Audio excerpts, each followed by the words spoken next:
Right to health नाम अपना अपने मैसेज है। Give proper right to health. Jaipur में मार्च निकल रहे हैं, प्रेस कॉन्फ्रेंस हो रहा है, तमाम सभाएं हो रही हैं। स्वास्थ्य का अधिकार किसके लिए? जनता के लिए है। कौन सा डॉक्टर अपने प्रोफेशन छोड़ के लीगल चीज़ों में, मारपीट में क्यों फंसना चाहेगा, बताओ। डॉक्टरों पर ये आरोप है कि वो इस बिल को लेकर, इस बिल की बातों को लेकर जनता को गुमराह कर रहे हैं। It is not right to health, it is right to medical treatment. इस बिल को वापस सरकार नहीं लेगी। वही व्यक्ति बातचीत करे जो इस बात के लिए ऑथोराइज हो कि अगर जरूरत पड़े तो इस बिल को, जो हमारा एजेंडा है कि इस बिल को वापस लिया जाए, and that person perhaps is only our chief minister.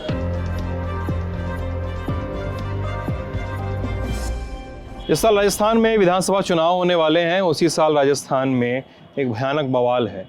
Private डॉक्टरों, प्राइवेट प्रैक्टिशनरों, प्राइवेट अस्पताल में काम करने वाले डॉक्टरों और राज्य सरकार के बीच राजस्थान में इस समय प्राइवेट स्वास्थ्य सेवाएं लगभग बंद हैं, ऐसा भी कहा जा सकता है। कारण है राइट टू हेल्थ बिल जो राज्य सरकार लेकर आई है। अब इसको लेकर जो प्राइवेट प्रैक्टिशनर हैं, प्राइवेट डॉक्टर हैं, वो कहते हैं कि ये बिल इसलिए लाया गया है ताकि सरकारी अस्पतालों पर लोड न पड़े और प्राइवेट अस्पतालों के काम करने के तरीकों पे अंकुश लगाया जा सके, उनकी कमाई पर कुठाराघात किया जा सके। और इसको ही लेकर पूरा बवाल चल रहा है। जयपुर में मार्च निकल रहे हैं, कैंडल लाइट मार्च हो रहा है, प्रेस कॉन्फ्रेंस हो रहा है, तमाम सभाएं हो रही हैं और तमाम दावे हर तरफ से किए जा रहे हैं। और इस रिपोर्ट में मैं और मेरे साथी मोहन राजस्थान, जयपुर के अलग अलग इलाकों में जाकर जानेंगे कि विवाद की जड़ क्या है और विवाद सुलझेगा कैसे। आइए देखते हैं। 28 मार्च 2023 जयपुर के बीचों बीच सवाई मानसिंह अस्पताल के प्रांगण में जयपुर मेडिकल एसोसिएशन की बिल्डिंग है। इस दिन यहाँ पर बहुत सारे प्राइवेट डॉक्टर बैठे हुए हैं, प्राइवेट प्रैक्टिशनर। पत्रकारों के माइक लगे हुए हैं, सवाल दागे जा रहे हैं। डॉक्टर कह रहे हैं कि राजस्थान की अशोक गहलोत सरकार ने उनके साथ धोखा किया है। सरकारी स्वास्थ्य सेवाओं को ठीक किए बगैर निजी स्वास्थ्य सेवाओं और डॉक्टरों को निशाना बनाया जा रहा है। डॉक्टर कह रहे हैं कि उनकी आजीविका और उनके जीवन पर संकट की स्थिति है। वो डॉक्टरी का पेशा बंद करने की बात कर रहे हैं। वो आयुष्मान भारत स्कीम को बेहतर करार दे रहे हैं और कह रहे हैं कि राजस्थान में कोई दूसरे राज्य का व्यक्ति इलाज नहीं कराना चाहता। दरअसल राजस्थान के कई इलाकों में लगभग 10 दिनों से प्राइवेट अस्पतालों में काम करने वाले डॉक्टर और प्रैक्टिशनर प्रोटेस्ट कर रहे हैं। पूरी बहस के केंद्र में है राजस्थान सरकार द्वारा लाया गया राइट टू हेल्थ बिल। 21 मार्च 2023 को राजस्थान विधानसभा में राइट टू हेल्थ बिल यानी आरटीएच बिल को पारित किया गया। अभी भी इसके कानून बनने में राजभवन से नोटिफिकेशन जारी होने का इंतजार है। अब इस बिल को लेकर राज्य के प्राइवेट अस्पतालों में काम करने वाले या निजी प्रैक्टिस करने वाले डॉक्टरों का कहना है कि यह बिल उनकी कमाई और उनके काम करने के तरीकों पर कुठाराघात है। प्राइवेट अस्पताल और नर्सिंग होम सोसाइटी के सेक्रेटरी विजय कपूर इस पूरे प्रोटेस्ट में कई मौकों पर फ्रंट पे दिखाई दे रहे हैं, सड़क से लेकर प्रेस कॉन्फ्रेंस तक। हमसे बातचीत में वो बताते हैं कि इस बिल को लेकर डॉक्टर सोचते क्या हैं। जिस राजस्थान राज्य में जो नटोरियस है इसके लिए कि सबसे ज़्यादा पेपर लीक्स होते हैं, एग्ज़ाम्स में गड़बड़ियाँ होती हैं, जिनके चलते हमारे यंगस्टर्स, हमारे students are force to commit suicides, उस राज्य में, उस राज्य की मेंटल स्थिति जो है, मेंटल वेलबींग यंगस्टर्स की ये है, और आप उस राज्य में राइट टू हेल्थ देना चाहते हैं, दीजिए, ज़रूर दीजिए, but before that ensure that you give proper right to health. It is not right to health, it is right to medical treatment. और जब आप राइट टू हेल्थ की बात करते हैं तो आप अपनी जिम्मेदारियां जो सरकार को पूरी करनी चाहिए वो आप प्राइवेट हॉस्पिटल्स, प्राइवेट सेक्टर के थोप कर चाहते हैं कि जनता की वाहवाही ली जाए, और आगे आने वाले इलेक्शंस पर नज़र रखते हुए इसको लाना चाह रहे हैं, जो कि बिल्कुल गलत है। सरकार ने आज 30 नए मेडिकल कॉलेज खोल दिए। उन 30 मेडिकल कॉलेजेस में नाम के अलावा क्या है? ना तो आपके पास स्टाफ है, ना आपके पास फैकल्टी है, ना आपके पास इंफ्रास्ट्रक्चर है। आपने एक डिस्ट्रिक्ट हॉस्पिटल या कोई 4 कमरों की बिल्डिंग बनाई और उसको मेडिकल कॉलेज का नाम दे दिया। तो जब ऐसा राज्य जहाँ पे आपके पास tertiary care centre, so called medical colleges are not prepared, not well equipped, not have proper staff and proper faculty, आप अपनी जिम्मेदारी से पीछा छुड़ाते हुए प्राइवेट सेक्टर के कंधे पर बंदूक लगाकर ये इंश्योर करना चाहते हैं कि जनता को लगे कि सरकार बहुत शानदार सुविधाएं दे रही है। Private sector otherwise is also providing excellent services at very reasonable rates, and let the private sector continue to do what it is doing. It is doing excellent. Don't try to interfere with the private sector. आप इस bill को लाके सिर्फ और सिर्फ एक उद्देश्य की पूर्ति करना चाह रहे हैं, undue bureaucratic interference in the working of private sector. Rajasthan प्रदेश सरकार ने एक राइट टू हेल्थ बिल नाम से एक कानून अभी कुछ दिन पहले विधानसभा में पास किया है। वो कानून के द्वारा सरकार की मंशा चाहे ये हो कि वो हर आम आदमी को अच्छी गुणवत्ता की स्वास्थ्य सेवाएं दे पाए, लेकिन जिस तरीके से उस कानून को लाया गया है उससे इस प्रदेश की जनता को परेशानियां होगी, साथ ही जो यहाँ की स्वास्थ्य व्यवस्था है वो पूरी तरह चरमरा जाएगी। उस कारण प्रदेश के जितने डॉक्टर्स हैं वो सारे आंदोलित हो उठे हैं और आज प्रदेश के हर हिस्से में जितने निजी हॉस्पिटल्स है, निजी क्लिनिक्स है, उन सभी ने पूरी तरह से अपने काम का बहिष्कार कर रखा है। ये आंदोलन करीबन 10 दिन से चल रहा है और फिलहाल राजस्थान में प्राइवेट सेक्टर में पूरी तरह से मेडिकल शटडाउन है। दरअसल प्रोटेस्ट करने वाले डॉक्टर इस बिल को लेकर कुछ प्रॉब्लम पॉइंट्स का जिक्र करते हैं। वो कहते हैं कि ये बिल मरीजों का बहुत कम भला कर रहा है और इस बिल के माध्यम से अस्पतालों और डॉक्टरों को ही निशाना बनाया जा रहा है। जिस बात को लेकर सबसे अधिक गतिरोध है वो है इलाज के पूर्व भुगतान से जुड़ा हुआ क्लॉज, प्री पेमेंट से जुड़ा हुआ क्लॉज। बिल का कहना है कि राजस्थान के हर एक बाशिंदे के पास सरकारी स्वास्थ्य संस्थानों, हेल्थ केयर संस्थानों और डेजिग्नेटेड हेल्थ केयर सेंटर में इमरजेंसी सेवाओं में इलाज लेने की सुविधा होगी और इसके लिए मरीजों को किसी भी तरह का पेमेंट इलाज से पहले करने की ज़रूरत नहीं है और कोई भी सरकारी या प्राइवेट अस्पताल मरीजों को इलाज मुहैया कराने से मना नहीं कर सकते हैं। इसके साथ ही मरीजों को यदि दूसरे अस्पताल में रेफ़र किया जाता है तो उन्हें फ्री ट्रांसपोर्ट की सुविधा दी जाएगी। साथ ही यदि मरीज़ को ट्रीटमेंट दिया गया है, उसे स्टेबलाइज कर दिया गया है और उसका ट्रांसफ़र कर दिया गया है तो उसके बाद मरीज़ से तमाम फीस और पैसे का पेमेंट लिया जा सकता है। अगर मरीज़ भुगतान करने में अक्षम हो तो अस्पताल सरकार से इन पैसों का रीइंबर्समेंट ले सकते हैं। डॉक्टर कहते हैं कि अगर पेशेंट स्टेबलाइज नहीं हुआ, अगर उसकी मृत्यु हो जाती है तो क्या सरकार से पैसा वापस नहीं मिलेगा? सरकार जो ज़मीन दे रही है वो हो सकता है कमर्शियल रेट पे डॉक्टर को ख़रीदना पड़े। तो इन सारी चीज़ों को 49 या 50 या 53 छोटे रूल्स एंड रेगुलेशंस हैं एक हॉस्पिटल स्टार्ट करने के लिए। आप सब चीज़ करते हो बिकॉज ये आपका प्रोफेशन है, आपकी जीविका है, आपको ऑनेस्ट रहना है इसके प्रति, तो आप एक एक चीज़ करते हो। आप हर साल उन 50 प्रोविजंस को रिन्यू कराते हो, हर चीज़ करते हो आप, और उसके बावजूद आप पेशेंट को समय देते हो, ट्रीट करते हो, उसके साथ न्याय करने की पूरी कोशिश करते हो। किसी ने 20 साल प्रैक्टिस कर ली, किसी ने 30 साल प्रैक्टिस कर ली, आज स्टेज पे आके आपको ये बोला जा रहा है नहीं साहब, रात को पेशेंट आएगा, इमरजेंसी आएगी, आपको देखना है, आप बाध्य हो देखने के लिए। इमरजेंसी आप नहीं तय करोगे, पेशेंट बोलेगा इमरजेंसी है तो इमरजेंसी है, आपको ट्रीट करना है। आपने ट्रीट नहीं किया तो पेशेंट को हमने राइट्स दे दिए हैं कि वो आपके खिलाफ कंप्लेन करेगा। आप उसको निपटा सको तो निपटाओ, आप नहीं निपटारा करोगे तो डिस्ट्रिक्ट अथॉरिटी करेगी, नहीं तो स्टेट अथॉरिटी करेगी, आप पर पेनल्टी लगाएगी, आपको बाध्य करेगी पेमेंट कर, आपको 10,000 या 25,000 का आपके ऊपर वो लगेगा, है ना, आपको यू हैव टू पे फॉर इट, जुर्माना लगेगा। इस स्टेज पे आके कौन सा डॉक्टर अपने प्रोफेशन छोड़ के लीगल चीज़ों में, उलझनों में, विजिलेंटिज्म में, मारपीट में क्यों फंसना चाहेगा बताओ? निजी अस्पतालों में ताले लटके हुए हैं, शटर गिरे हुए हैं। अब इस विरोध में प्राइवेट डॉक्टरों के साथ सरकारी डॉक्टर भी उतर आए हैं, लेकिन डॉक्टरों पर ये आरोप है कि वो इस बिल को लेकर, इस बिल की बातों को लेकर जनता को गुमराह कर रहे हैं। इस बिल की ड्राफ्टिंग में शामिल रहे संगठन जन स्वास्थ्य अभियान के लोग बातचीत में बिल की अलग कहानी बताते हैं, एक अलग तस्वीर पेश करते हैं। मार्च 2022 में सरकार एक बिल का मसौदा लेके आई और उसको उन्होंने अपनी वेबसाइट में पब्लिक डोमेन में रखा सुझावों के लिए।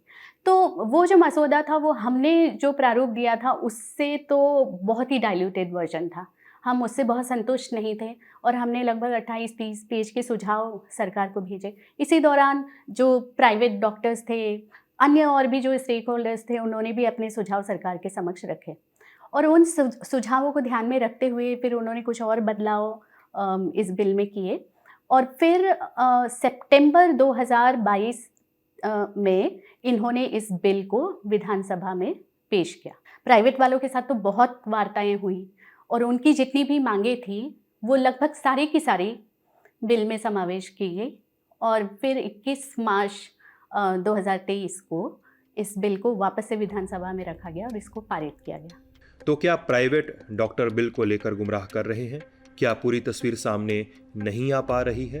एक नैरेटिव लाया जा रहा है कि ये जो कानून है ये प्राइवेट जो स्वास्थ्य सेवा प्रदाता हैं उनको परेशान कर देगा, उनको बहुत दिक्कतें आएंगी।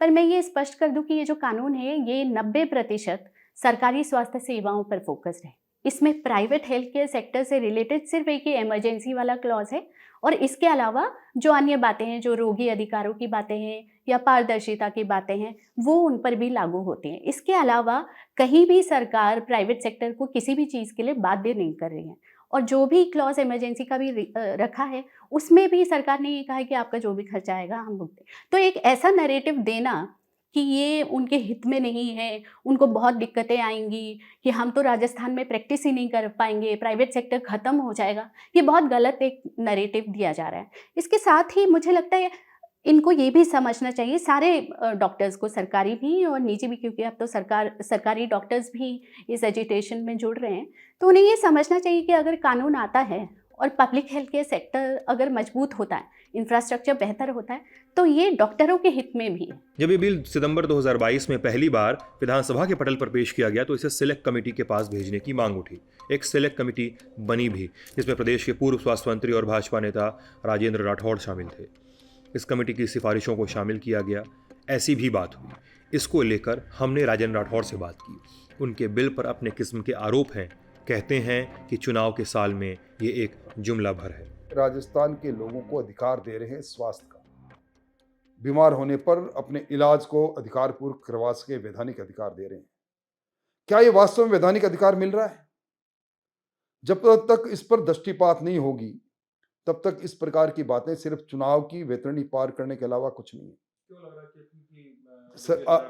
आज सरकार के स्वयं के जितने सरकारी मेडिकल कॉलेज हैं, जितने हमारे डिस्ट्रिक्ट हॉस्पिटल हैं, हमारे 80 ट्रॉमा हॉस्पिटल है, इनमें सरकार ने अलग अलग समय पर विधानसभा में स्वीकार किया है कि हमारे पास जो फैकल्टी होनी चाहिए उसमें 40 से लेकर 60% अलग अलग स्पेशलिटी के डॉक्टर इनके पास नहीं है, खुद के पास संसाधन नहीं, और उसके बाद राइट टू हेल्थ देना चाहते हैं उन निजी चिकित्सालयों के दम पर जो अपने संसाधनों से आधुनिक चिकित्सा के साथ इस राजस्थान के अंदर मेडिकल टूरिज्म को बढ़ावा देने के साथ साथ अपने करोड़ों रुपए खर्च करके अपना हॉस्पिटल खोले हुए हैं।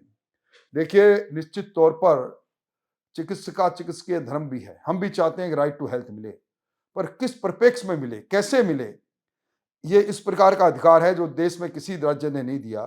अगर ये देना चाहते हैं तो प्रायोगिक तौर पर इनको सबसे पहले इसका प्रयोग करना चाहिए, सरकारी हॉस्पिटल में दें ये, और उसके बाद प्राइवेट मेडिकल कॉलेज में दें ये, उसके बाद ट्रस्टों द्वारा संचालित तो 100 बेडेड से ज़्यादा हॉस्पिटल में दें ये, रियायती दरों पर जिन्होंने ज़मीन ली उन पर दें ये।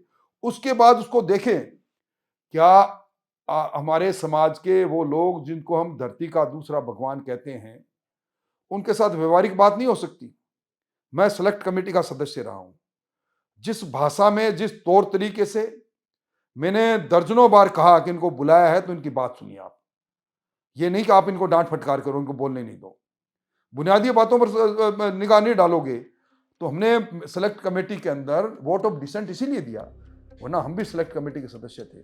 हमने प्रदेश के स्वास्थ्य मंत्री प्रसादी लाल मीणा से बात की। उन्होंने कहा कि बिल पूरी तैयारी के साथ लाया गया, लेकिन अब प्रदर्शन और विरोध हो रहे हैं और अस्पताल बंद हैं, तो सरकार से डॉक्टर बात करने को तैयार ही नहीं है। सितंबर में जब हम इसको विधानसभा में लेकर आए, जब पारित होने की स्टेज पर था हमारा बिल, तो हमारे प्रतिपक्ष के नेता तत्कालीन गुलाब चंद कटारिया ने कहा कि इसको एक बार हम सेलेक्ट कमेटी में भेज दें और वहाँ पर सर्वसम्मति से जो राय बने उसी से बिल को पारित प्रदेश की जनता के हित में करें। उनके कहने से हमने इसको सेलेक्ट कमेटी में भिजवा दिया और सेलेक्ट कमेटी ने अपनी एक मत राय से डॉक्टरों का भी पक्ष जाना, डॉक्टरों को भी सेलेक्ट कमेटी ने बुलाया। उन्होंने जो बात कही वो सारी बातें जैसी की तैसी हमने मान ली। एक भी बात का उनका ये नहीं कह सकते ये हमने कहा और वो सरकार ने नहीं माना। सारी बातें उनकी मान के विधानसभा में सर्वसम्मति से 21 मार्च को ही बिल पारित करवा लिया। और उसके बाद अब गवर्नर साहब इसको स्वीकृति देंगे, उसके बाद रूल्स बनेंगे, तब जाकर ये एक्ट लागू होगा। प्राइवेट डॉक्टर पहले से ही बिना उसके ही न संभावना के अभी लागू ही नहीं हुआ एक्ट, उससे पहले ही हड़ताल वगैरह ये विरोध कर रहे हैं। इनका विरोध उचित नहीं है। हम इनको कह दिया भाई रूल्स में अगर आपको कोई इसमें कठिनाई महसूस हो रही है तो आप बता दें, हम उनको दूर करें। सरकार बातचीत कर, हम तो 2 दिन से वेट कर रहे हैं कि सरकार बातचीत करे और वही व्यक्ति बातचीत करे जो इस बात के लिए ऑथोराइज हो कि अगर ज़रूरत पड़े तो इस बिल को, जो हमारा एजेंडा है कि इस बिल को वापस लिया जाए। And that person perhaps is only our chief minister.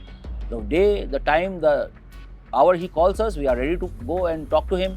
हम उनको एक्सप्लेन करेंगे, बताएंगे इस बिल में ऐसा, मतलब उनको actually I don't know, this is my perception कि परहैप्स चीफ मिनिस्टर साहब को पता ही नहीं है इस बिल की डिटेल्स क्या है। जनता के लिए बिल लाएं, जनता के स्वास्थ्य के बिल लाएं, जनता की सुरक्षा के लिए लाएं। इस बिल को वापस सरकार नहीं लेगी। अपने सुझाव कोई हो इसमें अमेंडमेंट के या रूल्स में डालने के, तो हम उसके लिए तैयार। उद्देश्य है कि प्रोटेस्ट लॉजिकल कंक्लूजन तक जाए and the only logical conclusion of this protest is that the government should withdraw this bill completely, sooner the better.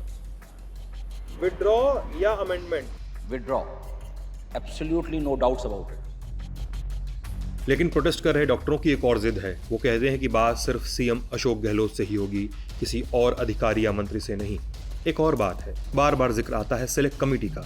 जिस समय ये कमेटी बनी तो इस कमेटी की निजी डॉक्टरों से भी बातचीत हुई, डॉक्टरों के सुझावों को शामिल किया गया, ऐसी भी बातें होती हैं। लेकिन जिन डॉक्टरों ने सेलेक्ट कमेटी से बातचीत की वो कहते हैं कि उनके सुझाव लिए ही नहीं हैं या एकदम अलग ड्राफ्ट पब्लिश किया गया और पब्लिक के सामने रखा गया। डॉक्टर अशोक शारदा उन डॉक्टरों में से हैं जो सेलेक्ट कमेटी से मुलाकात करने पहुंचे थे। सुनिए उनकी बात। तो राइट टू हेल्थ बिल की प्रक्रिया 1 साल पहले करीब इन्होंने शुरू की थी। उसके बाद हमें बिल दिया गया था, कम्युनिटी को भी दिया गया, समाज को भी दिया गया था, डॉक्टर्स को भी दिया गया था। उसके तहत इन्होंने हमसे सुझाव मांगे थे। करीब 4 महीने तक हमने अलग अलग हमारे पोर्टल से, सभी मेंबर्स के पोर्टल से, एसोसिएशन के पोर्टल से इनको सुझाव दिए थे। उन सारे सुझावों को इन्होंने दरकिनार कर दिया था, उन सुझावों को नहीं माना गया था। सारे उस बिल में जो जो खामियां थी वो इनको बता दी गई थी। उसके बाद जो बिल बना फाइनल ड्राफ्ट, उसके बाद इनका 17 पेज का ड्राफ्ट बन के आया और उस 17 पेज के ड्राफ्ट के अगेंस्ट हमने 49 पेज के ऑब्जेक्शंस इनको सबमिट किए थे। उस पर हमारी 2 बार चर्चा हो गई थी कि इन सारे ऑब्जेक्शंस को करते हुए आप इस बिल को देखिए, क्योंकि इस बिल की अव्वल तो प्राइवेट सेक्टर में आवश्यकता नहीं है, राजस्थान में आवश्यकता नहीं है। यदि फिर भी सरकार इंटेंडेड है अपने खुद के मकसद से, तो आप इसकी ये जो खामियां हैं इनको दूर करिए। उसके बाद हमारी उच्च स्तरीय बैठक हुई और उस बैठक में भी हमने उस सारी चीज़ों को दमखम से रखा। उसके बाद विधानसभा में जब बिल रखा जाने लगा था, उसके ठीक 3 दिन पहले हमको पता लगा कि ये बिल वो नहीं है जो हम लोग सुझाव देकर आए हैं। तब हमने उसको सारे विधानसभा के करीब 28 सदस्यों को हमने व्यक्तिगत संपर्क किया, उनसे मिले और उनको इस बिल की खामियों के बारे में बताया। जब उन्होंने देखा तो उनको भी लगा कि वास्तव में जो डॉक्टर लोगों की डिमांड बिल्कुल सही है और इस बिल को नहीं लाया जाना चाहिए। तो उन्होंने सेलेक्ट कमेटी ने उसको अपने पास रखा और उस सेलेक्ट कमेटी ने हमको आश्वस्त किया कि हाँ, इसके बाद इसको देख के दोबारा जब इसको अप्रूव करेंगे तभी ये विधानसभा में आएगा। जब वो दोबारा आया, उसके बाद विधानसभा के पटल पर जो बिल रखा गया वो एक अलग बिल था, जो हमारी सहमति से बनाया गया वो एक अलग बिल था।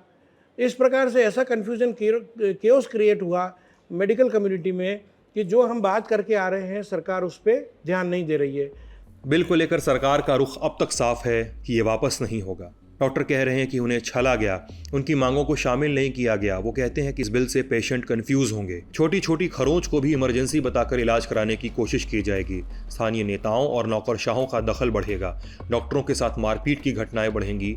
मरीज दिल की बीमारी लेकर हड्डी के अस्पताल जाएंगे और बिना पैसे चुकाए और बिना दिल के डॉक्टर के इलाज कराना चाहेंगे। इस तरह के मनमाने सिनारियो भी सामने आ रहे हैं। गोया ये सब होगा ही, जबकि बिल में डेजिग्नेटेड हेल्थ केयर सेंटर की बात साफ लिखी है। लेकिन जिन मरीजों, जिन बाशिंदों और राजस्थान के जिन रहवासियों की बात हो रही है इस बिल में, वो इस बिल को लेकर और सरकार की इस कवायद को लेकर क्या सोचते हैं, एक मानगी देखिए। पहले मैं तो बुजुर्ग आदमी हूँ, पहले जो भी ऐसी घटना हो जाती थी पहले पैसे का इंतजाम करना पड़ता था। जो भी पैसा मिलता तो मिलता, नहीं मिलता तो नहीं मिलता।